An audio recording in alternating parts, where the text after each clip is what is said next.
Good morning friends, welcome to Madhuri's life. তোমরা সবাই কেমন আছো? ভগবানের কাছে প্রার্থনা জানাই তোমরা যেন সবাই ভালো থাকো, সুস্থ থাকো। এখন বাজে সকাল 6:15। এখন মর্নিং ওয়াকে যাচ্ছি। আজ একটু আগেই বেরিয়েছি, অন্য দিন 6:30টায় বেরোই। তো চলো, যেতে যেতে আবার কথা হবে। আজকে মেঘ করে আছে, দেখো, হয়তো একটু পরে রোদ উঠবে। আর এখানে তো সারা দিন সারা রাত বাস চলে, গাড়ি চলে। মনে হয় না যে এটা রাতের বেলা, সারা রাতই এখানে গাড়ি চলে। এখন থাকতে থাকতে 2 মাস প্রায় হতে চললো এসছি, থাকতে থাকতে অভ্যেস হয়ে গেছে। এখন আর গাড়ির শব্দে আগে ঘুম ভেঙে যেত, ঘুম আসতো না। এখন দেখি ঘুমিয়ে পড়ি। এই সকালেও দেখো কত গাড়ি। সকালে তো হবেই, রাত্রিরে সারা রাত এখান দিয়ে গাড়ি চলে। সারা রাতই ব্যাঙ্গালোরে বাস চলে।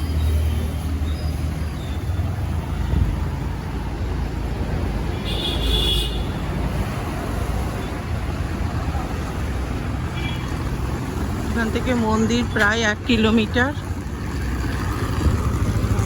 এই 1 কিলোমিটারই ধরো, মন্দির পর্যন্ত হাঁটবো। মন্দিরে যাব, বসবো। আবার ফেরার সময় কিছু দরকারি জিনিস আছে কিনে, যদি দোকান খুলে যায় কিনে বাড়ি আসবো। এত ভোরেও দেখো রাস্তা জ্যাম।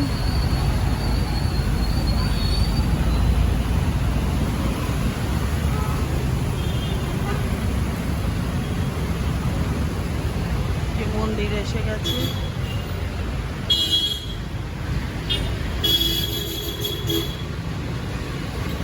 সকালটা হেঁটে গেলে বাড়িতে গিয়ে খুব ভাল লাগে।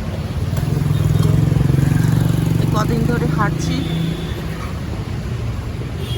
বেশ ভালো লাগছে।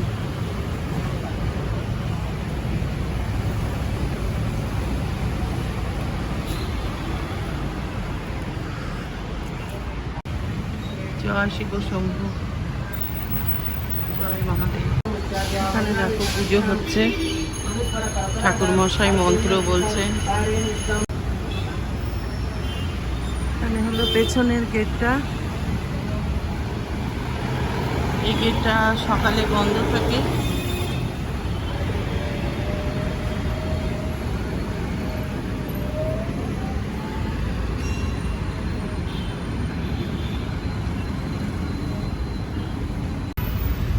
এখানে একটু বসে থাকবো।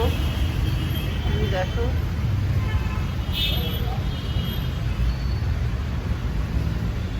একটু বিশ্রাম করে নিয়ে তারপর আবার হাঁটতে শুরু করবো।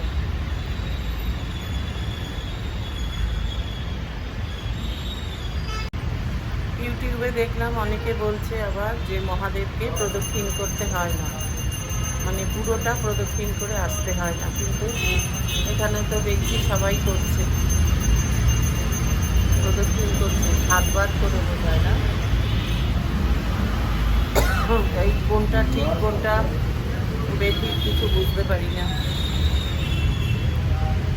একবার ঘুরে আসি, ঘুরে এসে তারপরে আবার বাইরে আসি। অনেকে লিখেছে ইউটিউবে মহাদেবকে পুরো গোল হয়ে প্রদক্ষিণ করতে হয় না, জানি না সেটা সত্যি কিনা।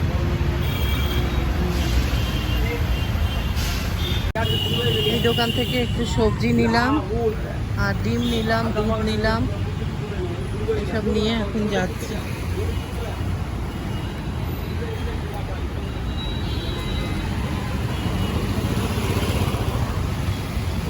চলো বাড়ি গিয়ে আবার কথা বলছি।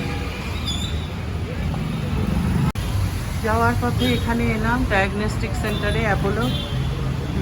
সুগার টেস্টটা করিয়ে নেব।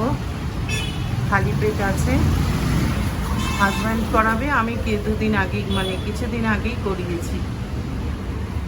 হাজব্যান্ডেরটা এখন হবে, একবারে করে নিই যখন খালি পেট আছে।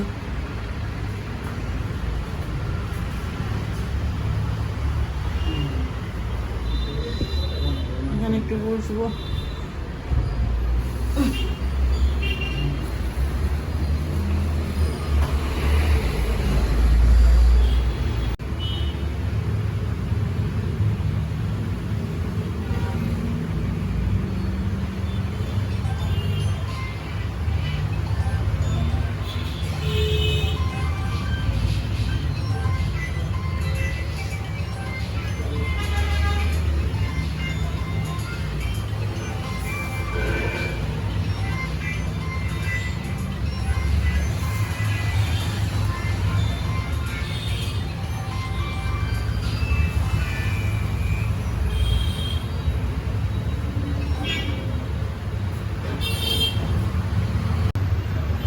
ব্লাড টেস্ট করা হয়ে গেল, মোবাইলেই রিপোর্ট পাঠিয়ে দেবে।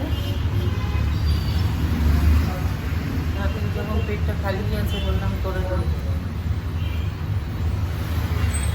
চলো এবার যাবো, বাড়ি যাবো।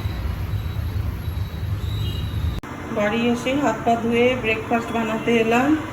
আজকে এই আসার সময় পাউরুটি নিয়ে এসেছি, এই ব্রাউন পাউরুটি, আর এখন তো সাদা পাউরুটি খাওয়া উঠেই গেছে, আর এই মাখন আর চিজ দিয়ে খাবো। পাউরুটিগুলো সেঁকে নিই। আর আজকে ছোলার ডাল করবো। ছোলার ডালটা একটু ভিজিয়ে রেখেছি, একটু ভেজানো থাকলে ফুলে ওঠে।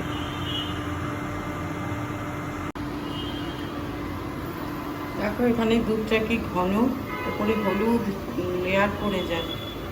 এই হাজব্যান্ডেরটা রেডি হয়ে গেল, এবার দিয়ে দিই।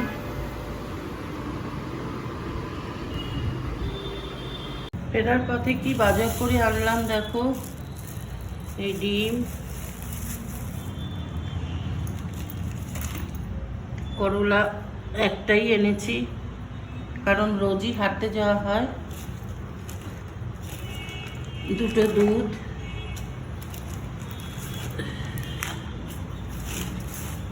বেগুন আর একটু গাজর এনেছি।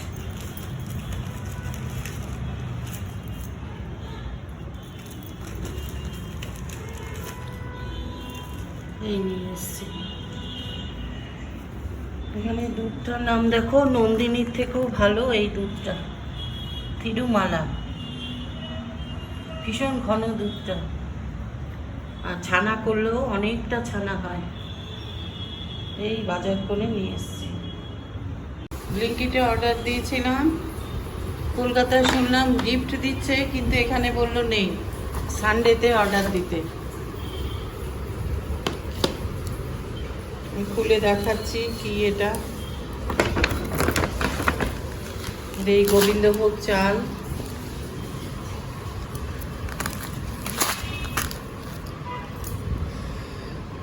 ওই দোলের দিন একটু পোলাও করার ইচ্ছা আছে, ওই জন্য গোবিন্দভোগ চাল আনিয়েছি।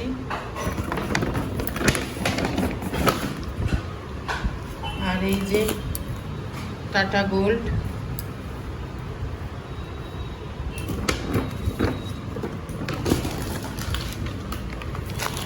এটা হলো সুগার।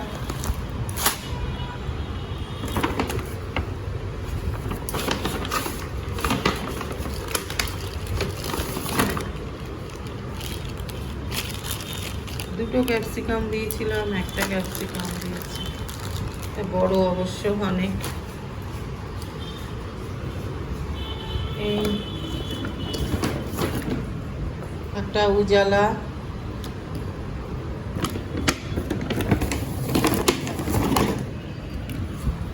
আর এনেছি এই যে নিমাইন ঘর মোছার জন্য। আমার তো কাজের লোক নেই, তিনজনকে ঠিক করলাম, কেউ করতে চাইছে না, কারণ তারা এত দেরি করে টাইম দিচ্ছে, 8টা সাড়ে 8টায়। ওই সময় আমি করাবো না, সেই রাত 8টা সাড়ে 8টায় সব কাজ সেরে ফেরার পথে তারা কাজে আসবে, ওইটা সম্ভব না। আর দিয়েছি কড়াইশুঁটি,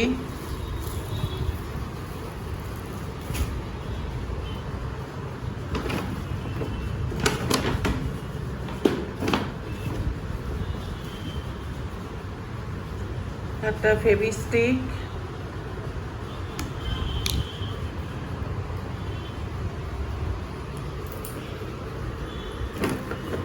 আর একটু টমেটো দিয়েছি, যে টমেটো।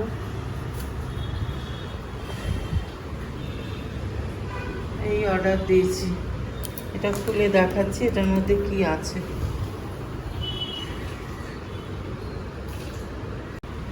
এইটা দেখো মানি প্ল্যান্টটা, গোল্ডেন মানি প্ল্যান্ট, এটা অর্ডার দিয়েছিলাম। এটা ফ্রিজের মাথায় রাখবো ওই জন্য।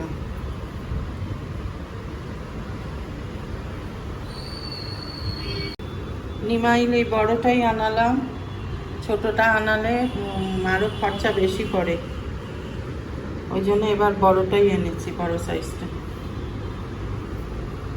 এবার সব গুছিয়ে রাখি। এখানে মানি প্ল্যান্ট গাছটা রাখলাম, এটা হচ্ছে গোল্ডেন মানি প্ল্যান্ট।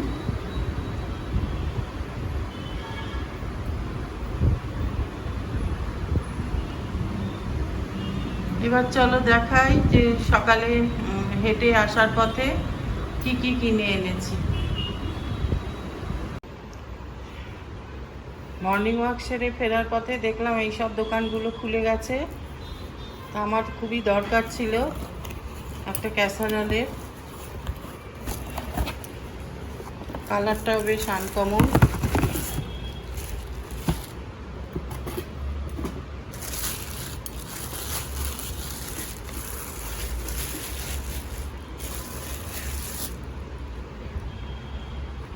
এটা নিল 790 টাকা।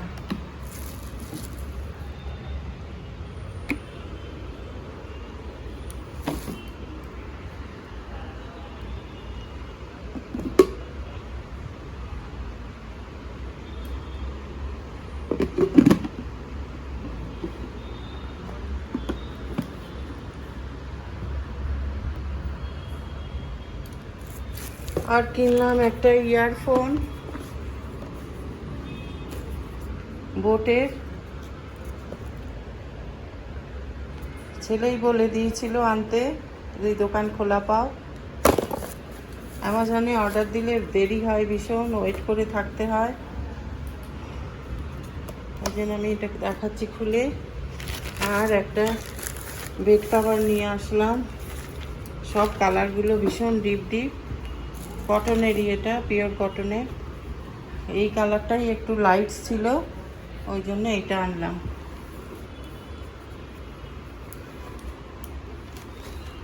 সিঙ্গেল বেড কভারগুলো কাচতে সুবিধা, আমার তো এখানে ওয়াশিং মেশিন নেই, সব হাতেই কাচি। এই পুরোটা এরকমই, পরে পাতবো যখন তোমাদের দেখাবো।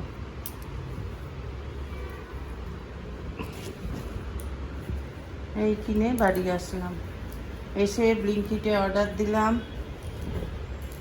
জিনিস দিয়ে গেল। এইবার সব ছেড়ে যাব রান্না করতে। এটা আর খুলছি না, একবারে ছেলের হাতে দিয়ে দেব।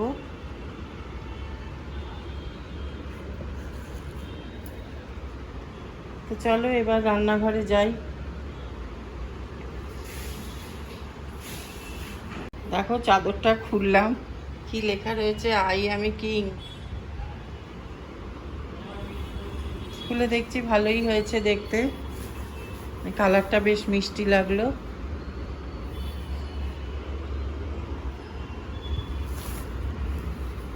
রোজই এরকম যদি নতুন নতুন কিছু আনা যায় দেখবে খুব ভালো লাগে, সে ছোটোখাটো জিনিসই হোক বা বড় জিনিস হোক।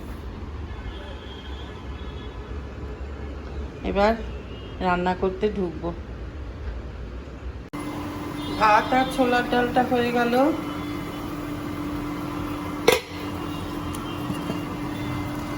আর এইদিকে ছোলার ডালটা হয়ে গেল।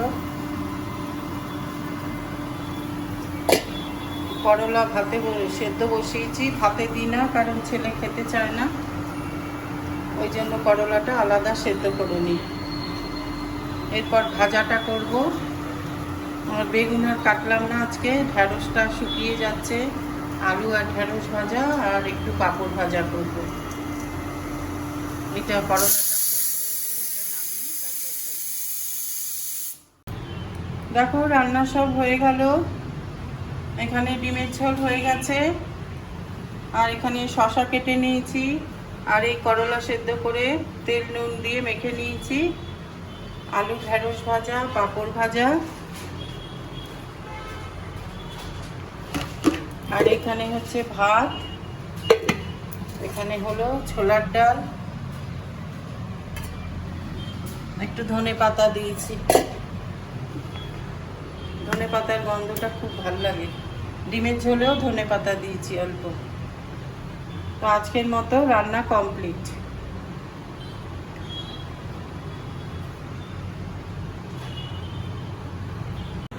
রান্না কমপ্লিট করে এখন এই বেলার চাটা করে নিলাম।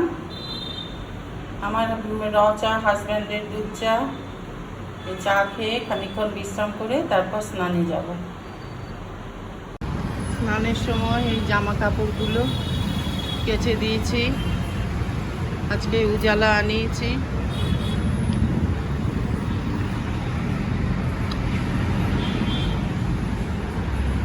এখানে এই জামা কাপড়গুলো এখানেই মেলে দিই আমি। এখানে খুব তাড়াতাড়ি জামা কাপড় শুকায়।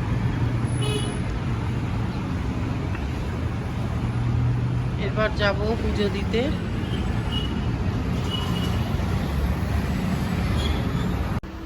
এখন পুজো দিয়ে উঠলাম, আর আজকের ব্লগটা আমি এখনই শেষ করছি। যদি ব্লগটার কিছু ভালো লাগে তাহলে প্লিজ একটা লাইক দিও, শেয়ার করো, আর যারা নতুন চ্যানেলটাকে সাবস্ক্রাইব করে দিও। তোমরা ভালো থেকো, সুস্থ থেকো। কাল আবার নতুন একটা ব্লগ নিয়ে তোমাদের কাছে আসবো। টাটা।